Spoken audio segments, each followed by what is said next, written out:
alam mo na ano ko na, 'di ba, if God knows everything, your past, your present, your future, and He knows that you're gonna be that you're gonna be so masungit tomorrow, 'di ba?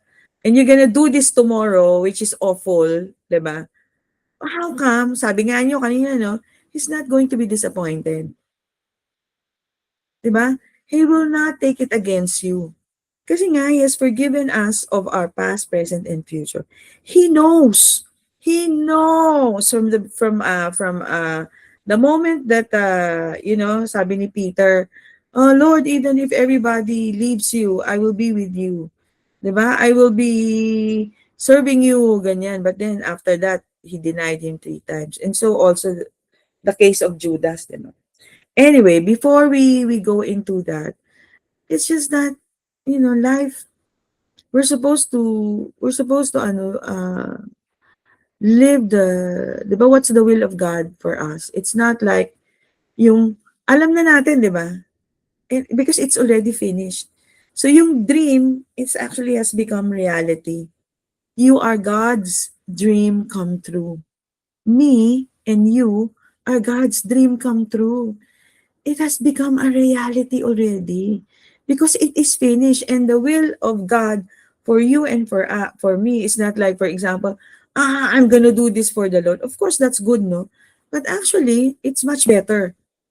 The will of the Lord for you and I is to live His life in us. 'Di ba? That we will be the salt of the earth. That, ang ganda ng buhay. It's really an adventure. Ano yung life in us, that His life in us, it's a life of wholeness, it's a life of rest, it's a life of peace, it's a life of abundance because it is already finished. So hindi na natin dapat hinahanap kung ano yung dreams ni Lord for you and for me. First and foremost, you are God's dream come true. You are His finished work. Hallelujah. Let's just take that in. You are His finished work. Hallelujah, 'di ba? So, okay. 'Di ba? Okay, tomorrow magalit ka, so what? 'Di ba?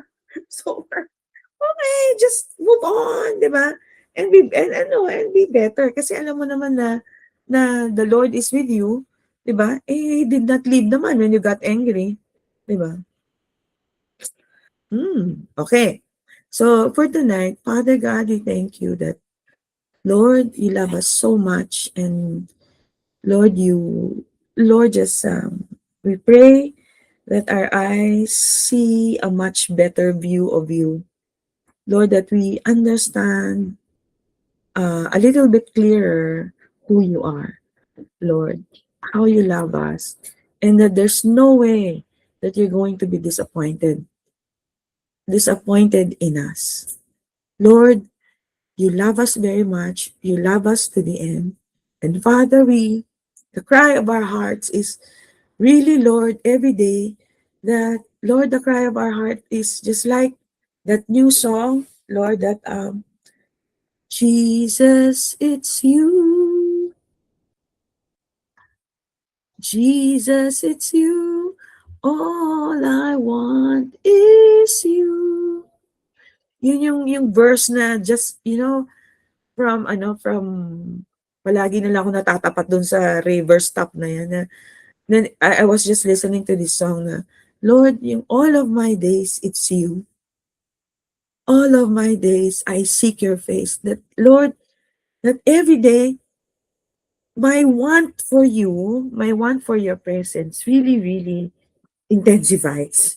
Yung ganyan. So, I cried all the way to to the office. Minsan nga nasa office ako, kinakanta kaya na nakakaiyak ng kanta na yun. Ang pamagat na You Are the One. Bago yata yun ng New Creation Church.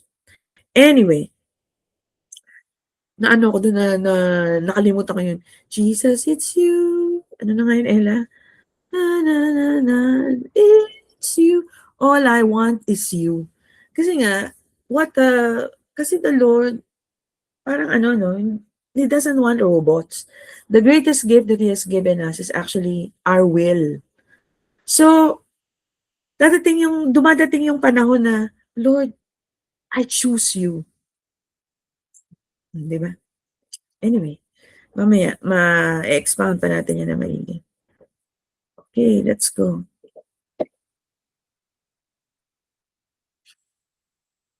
You are God's dream come true. Actually, the title is you. 'Di ba? You are God's dream come true. Uy, bakit ano ayaw tumaas. Okay.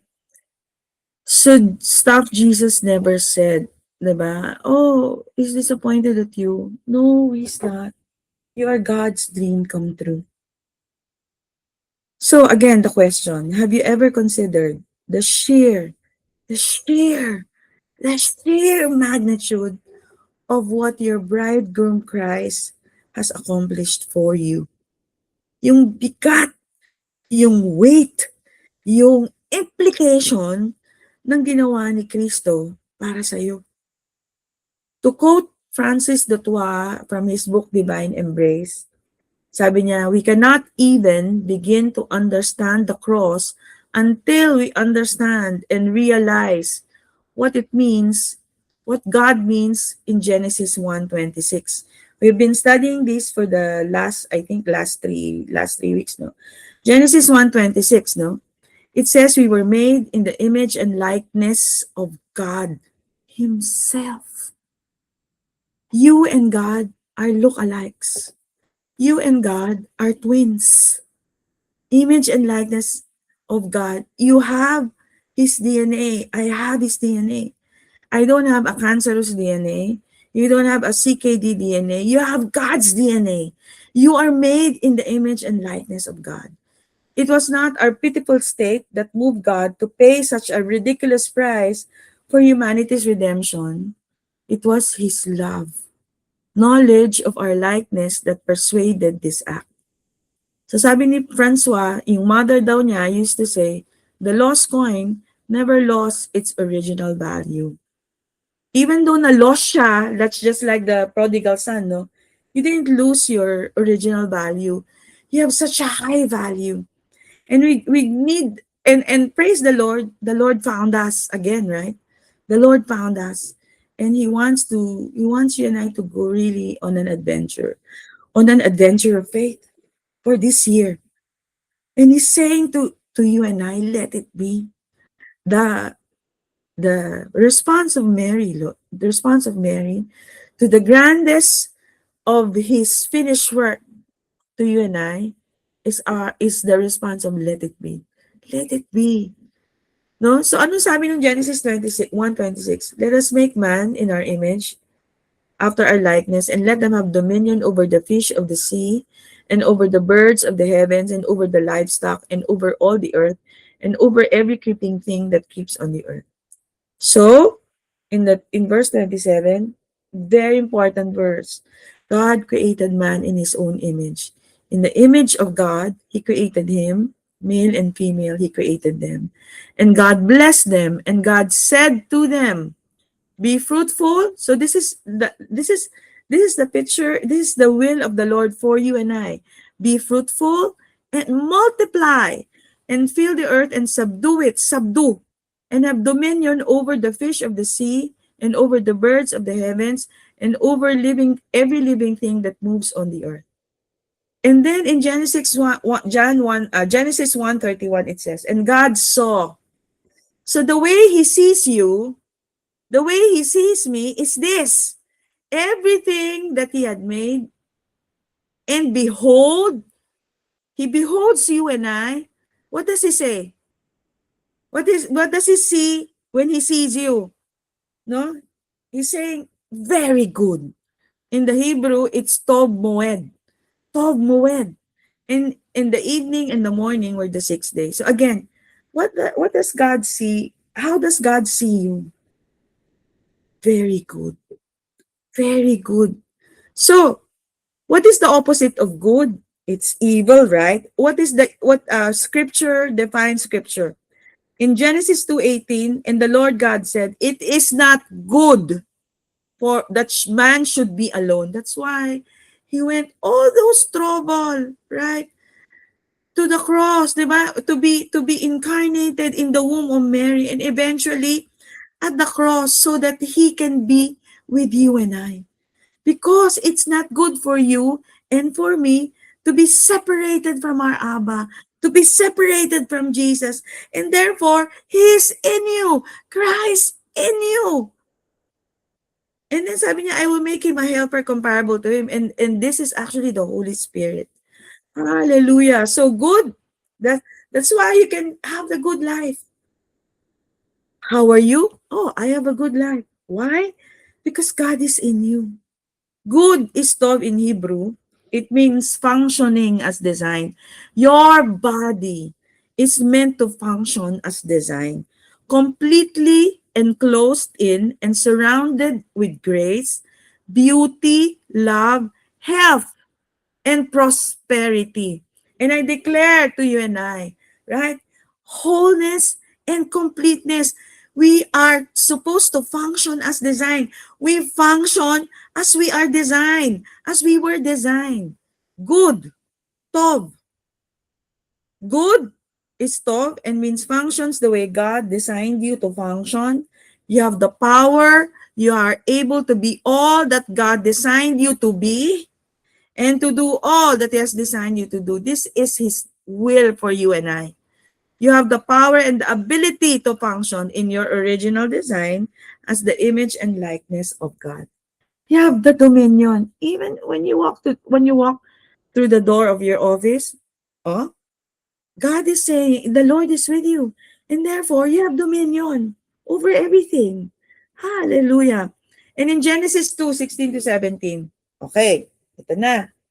Sabi ni Lord in the message, no, God commanded the man, you can eat from any tree in the garden. So the Lord is really good, really, really generous. You can eat from any tree in the garden, except from the tree of knowledge of good and evil. Don't eat from it.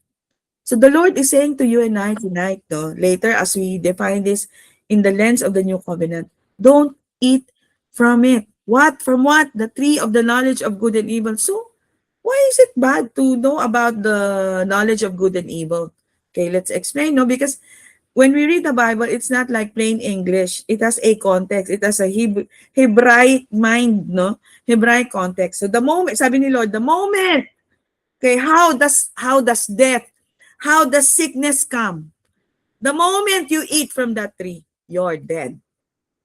The moment you eat from the tree, you're dead. The moment you eat from the tree, you lack. The moment you eat from the tree, you go into poverty.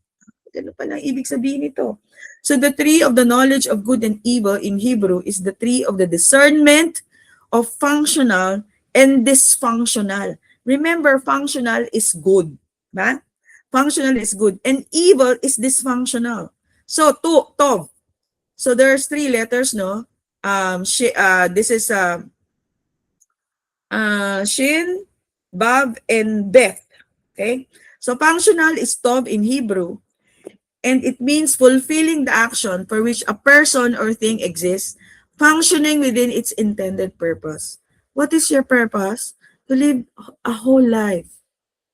To live the glory of the Lord. Right? A whole life.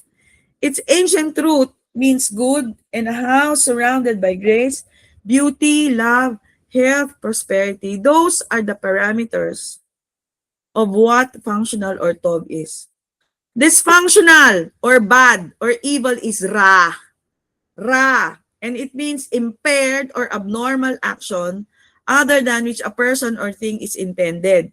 Something that does not function within its intended purpose. So when you're sick, right? So it's dysfunctional. Anything that doesn't fall, parang dysfunctional family, di ba? Anything that doesn't fall within the or dysfunctional marriage. Anything that doesn't fall within the parameters of tov or goodness, of grace, beauty, love, health, and prosperity. So let's look at the letters, no? Resh and ayin. Yan yung ra, evil. You know, there's a similar sounding word, which is the Hebrew word for shepherd. It's ra, ra'a, Jehovah ra'a. Diba? The Lord my shepherd. The Lord, yung ra'a, diba, you see, tingnan mo, the last letter, the first two letters are pareho. Resh and ayin, yun yung evil, no? When you remove grace, When you remove grace, right, from shepherd, it becomes evil. When you remove the letter He, which is the letter for grace, it becomes evil. So pag ni-remove mo yung association mo with grace, right? With Jehovah Ra'ah, your shepherd, it becomes evil. Ganda nung insight, no? Ganda nung revelation. So, child of God, in Greek, good is kalos. It means not just good enough, not merely adequate, not needing to become more, but it's inherently good.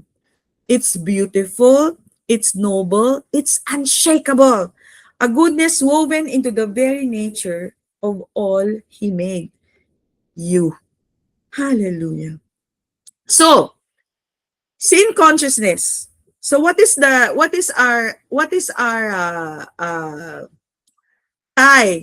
tie to the tree of the knowledge of good and evil? Actually, the tree of the knowledge of good and evil is sin consciousness. Sin consciousness is our only tie to sickness. So the moment you touch, sabi ng the message, no, the moment you touch the tree of the knowledge of good and evil, and it is sin consciousness, that you're always thinking of sin, sin, sin. And even your lingo, it is sin, it's the devil, ganyan. It's your tie to sickness. It's your tie to disease. It's your tie to fear. It's your tie to poverty and even death, etc. Everything that is bad. So, we are either sin conscious, drawing from the tree of the knowledge of good and evil, or we are son conscious. Diba? We are son conscious, drawing from the tree of life. Kasi that's the tree of life. No? Jesus is the tree of life, which is Jesus Christ. So, what is sin consciousness? It is the New Testament language equivalent of the Old Testament knowledge of good and evil. Sin consciousness is a focus on distorted identity. That is why it is very important to know your Savior, because when finding who your Savior is, you find also who you are. So sin consciousness is a focus on distorted identity. And it affects every single area of our lives. It gets into everything. A sin consciousness, either real or imagined, keeps you connected to the fall. In other words, connected with the fallen Adamic mindset, ruled by sin consciousness and death awareness. So you are so evil-minded. Diba? Actually, hindi yung evil na you're doing bad things, no? But it is like you have a distorted identity of yourself, right? That you're always thinking about sin, sin, sin. That, oh, it's God disappointed at me. That is sin consciousness, actually. So, sin consciousness is the awareness of the difference between good and evil, the awareness of the difference between God's perception and the reality of very good and finished, and our knowledge of discernment of what we perceive to be good and evil. So, sin consciousness is your heart not grasping who you are, not grasping your identity. And sin consciousness empowers the law of performance and contradicts what grace reveals. What does it mean? When you're so sin conscious, you have this karmic mentality. Oh, I have to be good for God to bless me. I have to do this so that I'll be more blessed. That is karmic. That is being sin conscious. Because the minute we get under the influence of sin consciousness, we identify with false identity. Iniisip mo laging may bayad, di ba? When everything is given for free. The identity of the old fallen man of Adam.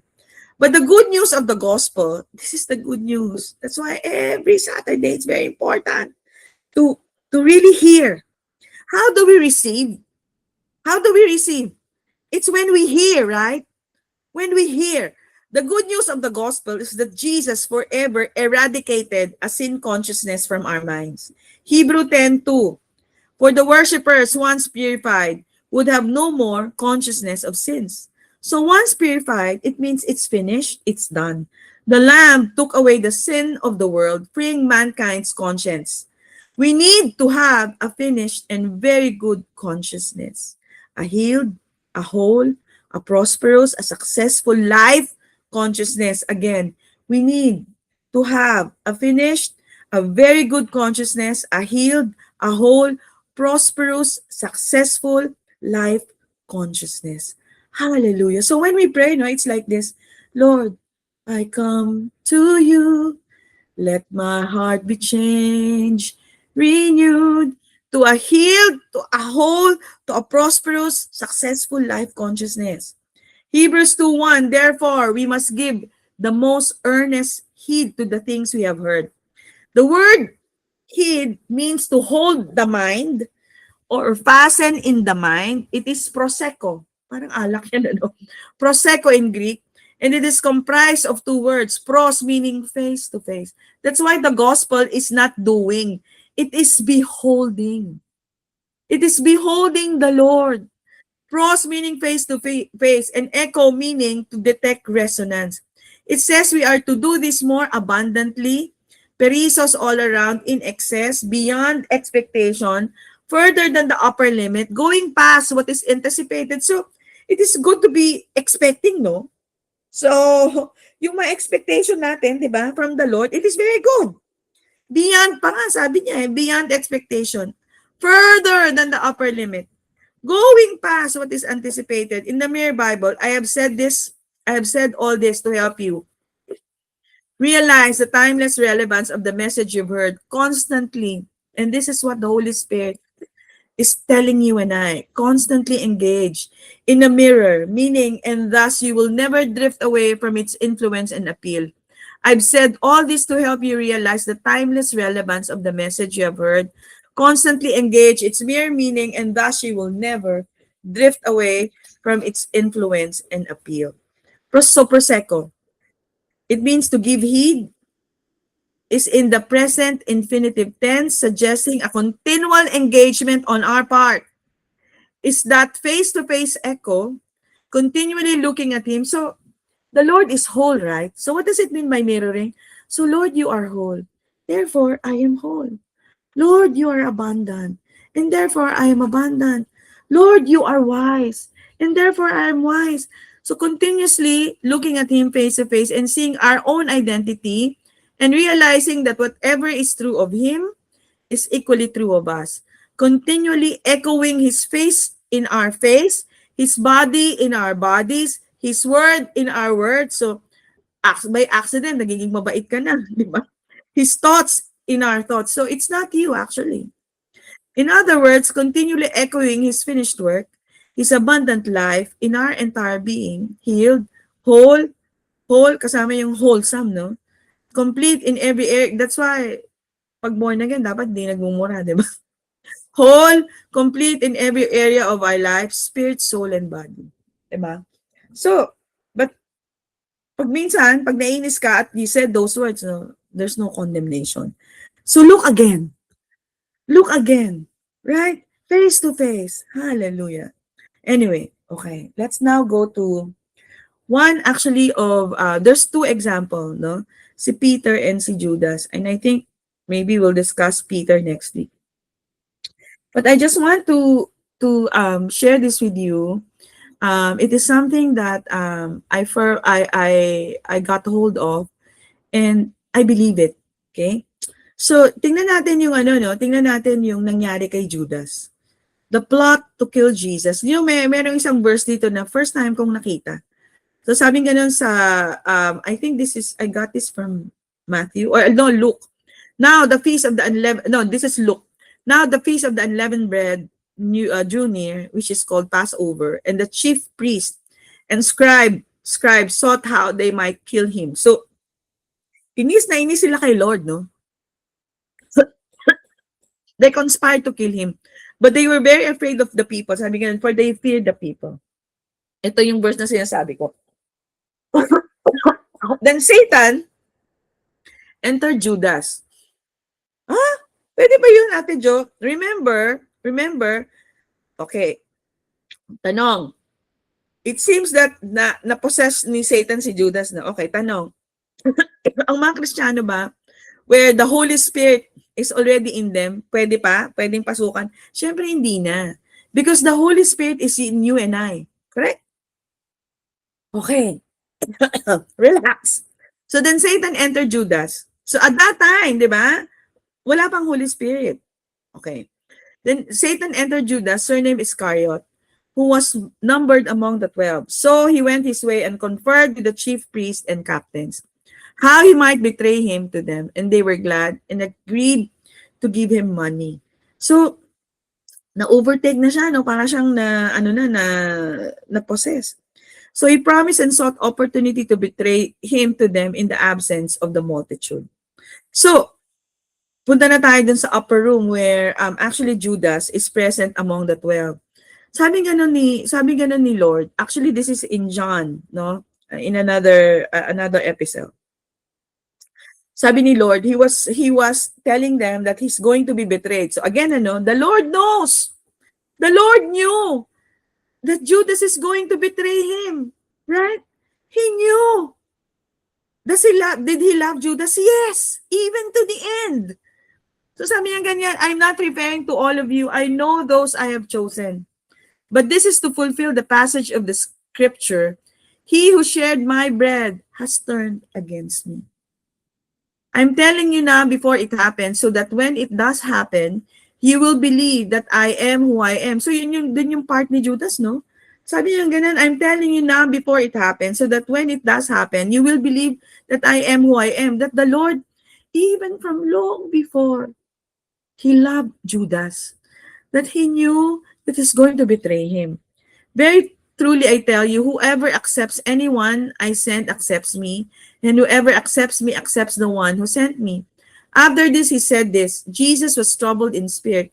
So you know why? Because he considered Judas as a friend. It's very, very painful to be betrayed. Very painful.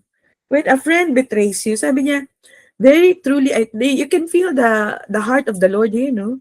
Very truly, I tell you, one of you is going to betray me. So when we read this, we just don't just like read it robotically, but I can imagine the Lord really in pain and even in tears. I mean, very truly, one of you is going to betray me. His disciples stared at one another. They were shocked, at loss to know which of them he meant. One of them, the disciple whom Jesus loved, was reclining next to him. Simon Peter motioned to his disciple, to this disciple and said, si Peter, no, he didn't have that, he was close to Jesus, but John was closer. Sabi niya, ask him which one he means. Leaning back against Jesus, he asked him, Lord, who is it? Lord, who is it? Jesus answered, it is the one to whom I will give this piece of bread when I have dipped it in the dish. Then dipping the piece of bread, he gave it to Judas, the son of Simon Iscariot. As soon as Judas took the bread, Satan entered into him. So kita nyo dito, no? Basahin muna natin lahat bago tayo pumunta dun sa discussion. So Jesus told him, what you're about to do quickly. So remember, sabi dito, as soon as Judas took the bread, Satan entered him. So it looks like it's the Lord speaking to the enemy, di ba? It's not even Judas. Tama? When you read this. So what you are about to do quickly. But no one at the meal understood what Jesus said this to him. Since Judas has charge of the money, some thought Jesus was telling him to buy what was needed for the festival. So si Lord, no, kahit na sakit na siya, He doesn't make pahiya. He doesn't shame you. So since Judas has, so sabi niya ganyan, so to give something to the poor, as soon as Judas has taken the bread, he went out and it was night. So how come, no? It's very detailed and the Holy Spirit wants us to see the context. Okay? Satan entered Judas. Okay? So, tingnan natin yung seating kasi it's very, very important. I think we've discussed this, but it's very important to be refreshed. So the seating actually is very important and it tells you how important you are in the heart of the Lord. So ito yun the table seating for the for Jesus last Passover. So si Jesus was here. Ito Jesus was here, no? John was at his right and Judas was at his left.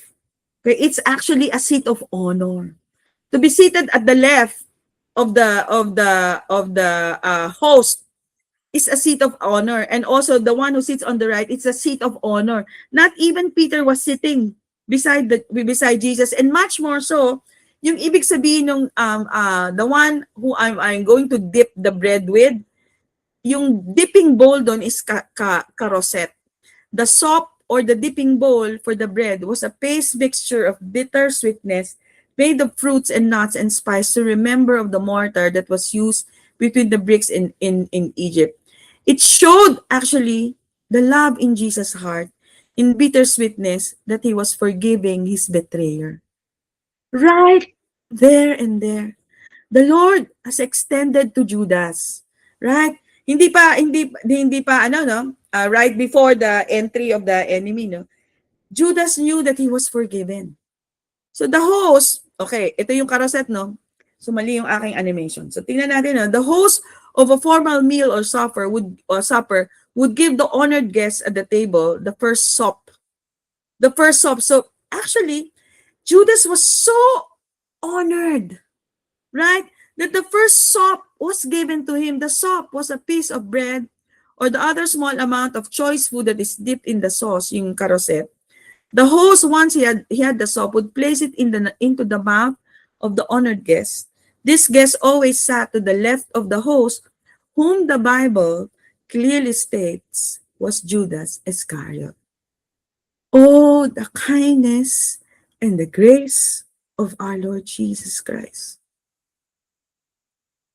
His betrayer is seated at the most honored seat and was given the first sop. It's actually a picture of you and me. No? Pag tinatawanan natin si Judas, it's actually a picture of you and me. Right? That no matter who you think you are, no matter how far you have gone away, no matter what evil things you did in the past or you're going to do in the future, God, in all of His grace, in all of His goodness, right, considers you as an honored guest, considers you with honor. Hallelujah. And has given you His body, actually, yun yung bread na yun, He has given His body to Judas, no? No? As wholeness, no, as a payment for your sicknesses, as a payment for your diseases. Hallelujah. So in First Peter 3:18-20, I have a question for you. Have you ever thought what happened during Good Friday, Black Saturday, and Resurrection Sunday? It's actually here in First Peter 3:18 in the New King James Version. In verse 18, for Christ also suffered once for sins, that the just for the unjust. He's the just, we are the unjust, that he might bring us to God, being put to death in the flesh, but made alive in the spirit. So what happened, no? He was put to death and he was resurrected. And then what happened? In between the death and resurrection, in verse 19, by whom also he went and preached to the spirits in prison.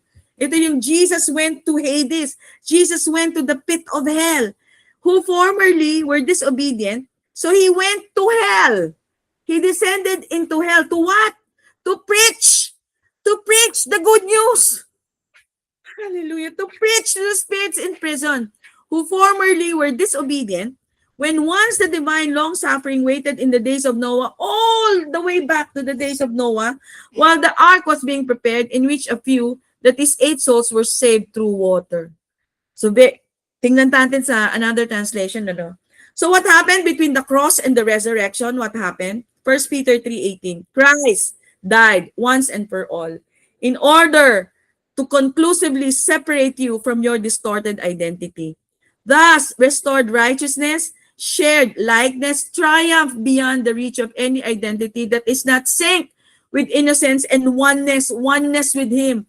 Righteousness being closure to unrighteousness, in order that He might lead you, humanity, you and the entire humanity, to be face to face with God. His body was murdered, but He was made alive in the spirit. So what happened between the cross and resurrection. It is in verse 19 as we saw in the NKJV. Thus, through the doorway of death, his spirit entered the very domain where those who died before were imprisoned. There, he announced his message. The Lamb who took away the sins of the world. Behold, hallelujah. His audience included all who died in unbelief in the days of Noah when he built the ark. Jesus is the extension of the patience of God, who waited for mankind at a time when only eight survived the flood. So what does it mean for Judas? No? Again, before that note, so there's a new baptism, immersed in his death, and co-quickened in his resurrection. Mankind, once dead and drowned, are now made alive and crowned. So this is the good news. This is the good news. This is the good news. Walang bad news. So I think I've shared this with you before, but in the light of the topic for tonight, no, I just want to read this to you again. This is a parable of Judas by Dusty Harrison. I got this from the Mere Bible Study Group. So after his suicide was accomplished, Judas lifted up his eyes in black flames of darkness. So obviously, he's in hell, di ba? He remembered his betrayal and his defection, his silver throne, the eyes of his master as he kissed him in the garden. Tormented by his thoughts, he wept. And gnashing his teeth and tongue, he opened his eyes to see far beyond a great gulf, a speck of light which was paradise. He saw Abraham and Isaac holding hands and dancing, Jacob and Rachel sitting and watching children play. And at that moment appeared a thief, unrepentant, and standing in the midst of the patriarchs. So ito yung thief na sinabihan ng Lord, today you will be with me in paradise. With rejoicing, they all stood and began to dance. He heard faint music and closed his eyes. His thoughts turned in his pain to the words of Jesus, his master, as he spoke to the 12 and to the thousands. The parable of lost things and sorrow filled him. The lost sheep wandering off and leaving his flocks, and the goodness of the shepherd, leaving the 99 and going after the one, returning with it laid on his shoulders and rejoicing. The woman's lost coin as he searched diligently and sweeping frantically, and finally finding it and rejoicing and throwing a party for her friends because what has been lost was found and had never lost its value. Then finally the lost son and his good father. The boy wasting his inheritance, feeding pigs, longing to return home. He was remembering all those words of the Lord Jesus when he was with him. Lost son, I did the Lord, and the Lord said he clearly, he remembered, I did not lose any except the lost son, he remembered, who fulfilled what was written prophetically. And then, and then, and then, remember what happened in verse 19. The skies above, both hell and paradise, were split. As light poured in, the light that dwarfed even that of paradise, a shout of triumph rained down on him. And in paradise, a man appeared. A lamb, as it had been slain, stood with the thief who was jumping and shouting for joy. The black flame turned to red and yellow. And the great gulf between paradise, and was filled with blood like water. And across the gulf came the lamb walking on blood like water. As he approached the darkness and receded in, and he saw that the Father and Spirit were standing behind him, he turned and seen them and was touched on the shoulders from behind. He turned to see his master. He turned to see his master, who came close and kissed him on the cheek. And Judas wept. The voice was so loud, the worlds of both paradise and hell shook. He held up keys, and one said grave, one said death, and one said hell. He spoke and said, I am here to announce my crucifixion. He preached the gospel, here to preach to all you who were from Noah's time, and to you, Judas. To you, Judas, one of my 12. I have died. Come, captivity. Follow me. We're going home. Hallelujah. Hallelujah. Hallelujah. He's all good. He's never, never, never going to disappoint you, as He has never disappointed Judas. Come and see, it is finished. It is forever. It is forever. It is very, very good. And that, my dear brothers and sisters, is our Bible study for the night. Praise the Lord. So, ano lang, siguro siguro because there's a lot that was spoken tonight. But just to drive home the point that the heart of the Lord really will never change. His love for you and I, no, it's not contingent on your behavior. It is not. Even though you think that it is, but it is not. It is not. And one day, no, you will find yourself wanting the things that He wants for you. It's going to be full circle. Kasi you know that ano naman you want to be nice, you want to be like this, you want to be chill, 'di ba, when dealing with but somehow yung time mo ngayon, yung ngayon parang na-overcome ka ng kagaya ng mga inis but yung sinasabi ni Lord ngayon, "No, I see you." How does God see you? He sees you as very good. He sees you as very good. So, let us live from that because that is our identity. Yung distorted identity is when you hear your feelings, you hear somebody else's voice na ganyan, ganon, yung opinion ng ibang tao. But, okay, di ba? Okay. Hindi mo naman siya, binabaliwala. But then you go back again to, to knowing who you are. And knowing who you are is actually knowing Jesus' opinion about you. Di ba yung glory? Glory actually, the meaning of that is he has a good opinion of you. So when you say glory to the Lord, you're actually saying I have a very good opinion of you. And the Lord is actually saying to you also, you are my glory. I have a very good opinion of you. Diba? So ano siya, let's be encouraged, let's encourage one another, and let's see each other as a bride. Yung we see past, no, yung our natural selves, yung natural appearance ng mga but let's just chill. Huwag tayong magpaka-weirdo. Yun yung yun yung ko, yun yung tayo, yung and then people around us will just, okay to di ba? He's pala, I read before we go into communion. You know that Jesus, di ba, he was accused to be a drunkard and a glutton. You know why? Yung mga Pharisees, yung mga Sadducees, alam mo kung ano ang tagline nila, anong accusation nila kay Lord? Patay gutom at saka lasinggero. Ganon yung opinion nila kay Lord. You know why? Because Jesus is always hanging out. He's always in a table.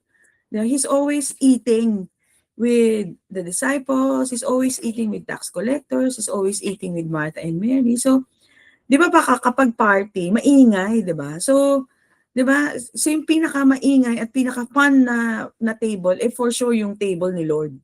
For sure, for sure, for sure. Masaya kasi siya. Hindi siya kasi we have to let go of all this nonsense before na si Lord yung parang nakaganito. Yung parang nakaganyan. Tapos yung parang gutom. Di ba? Yung parang nasareno. Parang gutom. Hindi ganun si Lord. So anong ko dito? Anong point ko dito? So, lang tayo, let's live a life of adventure. Let's eat together. That's why ito nga it's a banquet. Jesus is not into platform. So what if you don't have a platform? So what? 'Di ba? Jesus did not have a platform. 'di ba? He's always with people hanging out. So it's very important to break bread, to have dinner with your friend, to have dinner with your family, of course, first and foremost. To have dinner with your friends, yung ganyan. Kasi it's doing life together. Ganyan. So that's why every Saturday it's a banquet. It's really life, 'di ba? The way to receive everything that he wills for us is to receive it via hearing. No, via hearing. Kasi it changes the way you think eh. So and then one day you'll find yourself you're calmer, you are you are ano na, but let's not condemn each other or ourselves na hindi wala ka pa dun, no? Timing 'yan, 'di ba? Timing 'yan.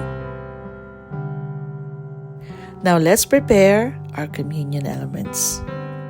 Heavenly Father, thank you so much for giving us your Holy Son, Jesus Christ, who died for us on the cross so that he could redeem us from death, from illness, and he gave us his life. Father, as we partake this bread, we truly claim all the victory that comes along with it. May you continue to provide us good health and more provisions in this year as we partake this body. Amen. Thank you, Jesus, for loving us so much. And because giving yourself for us, you also have redeem us from sins.